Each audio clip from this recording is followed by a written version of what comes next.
झाला तेव्हापासून आम्ही राहिला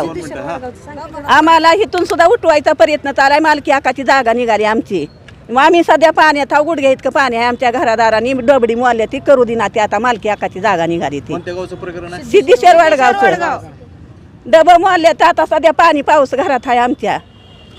आणि मग उठवायचं शासनाची जागा आहे आम्हाला मागणी आहे जागेचा हक्क आमचा द्यावा स्वतःच्या जागेची हक्काची जागा मिळावी आम्हाला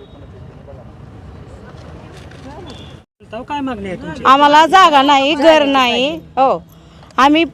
30 वर्षापासून बुकुम झालं त्या वर्षापासून आम्ही राहायला आहो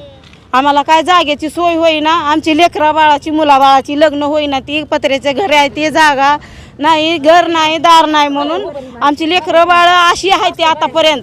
आमची कोण दखल घेईना म्हणून मॅडमकडे आम्ही बोलायला आलतो नेमकं जागा नाही घर नाही आम्हाला जागा घरासाठी मेन तर जागा नाही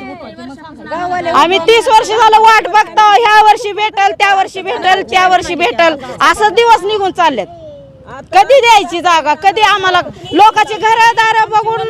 आमच्या डोळ्यांनी पाणी येतंय गावगाव गेल्यावर काय करायचं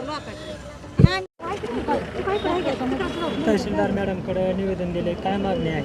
की भूकंप झाल्यापासून जे विस्तारवाडी जे राहण्यासाठी जागा ॲक्वायर केलेली होती त्या संदर्भात ग्रामपंचायतचा गेले एक 10 वर्षे पाठपुरावा चालू आहे कालांतर काही अतिक्रमण झाल्यामुळे त्या जागेवर हा विषय थोडा न्यायप्रविष्ट आहे तर ग्रामपंचायत त्या जागेचा पूर्ण जी आहे जी काही जी अडचणी दूर करत आहे आणि त्या योग्य वेळेस ज्यावेळेस कोर्टातून हा प्रकरण निकाल लागेल त्यावेळेस जी आपले लाभार्थी आहेत त्यांना सगळ्यांना त्या जागेचा मोबदला मिळेल 1993ला जिल्हाधिकारी कार्यालयासमोर अर्धनग्न आंदोलन केलं त्यानंतर काय म्हणजे आदेश दिला प्रशासनाकडे त्यापूर्वीची काही कल्पना नाही ज्यावेळेस गेली 10 वर्षे त्या सातत्यानं आम्ही पाठपुरावा करतो ग्रामपंचायतच्या हँडवर्क आणखीन जमीन नव्हती झालेली ती 10 वर्षापासून पाठपुरावा की हँडवर्क करून घेतलेली आहे आता आणि त्याचा पाठपुरावा की असं की मध्ये जे शेवटच्या स्टेजला आलं तर ते अतिक्रमणाचा विषय झाल्यामुळं हा विषय थोडा न्यायप्रविष्ट असल्यामुळे वेळ लागला किती एकर जागा आहे 5 एकर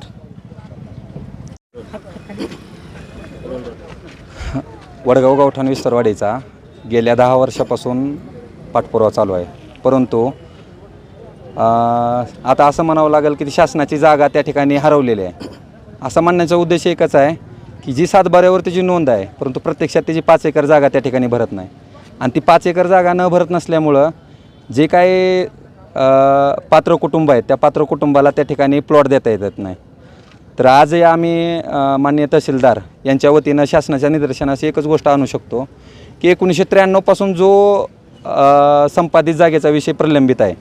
त्या गावठाण विस्तारवाडीची हरवलेली जागा आम्हाला शोधून द्यावी आणि त्या हरवलेली जागेचा जर शोध लागला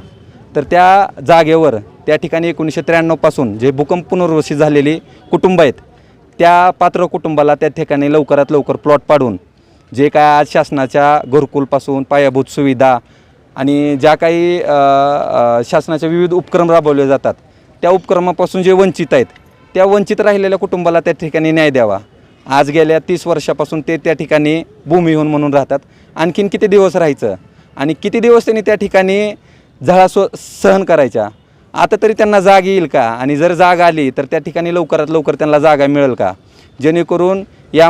सर्व पात्र कुटुंबाला न्याय मिळेल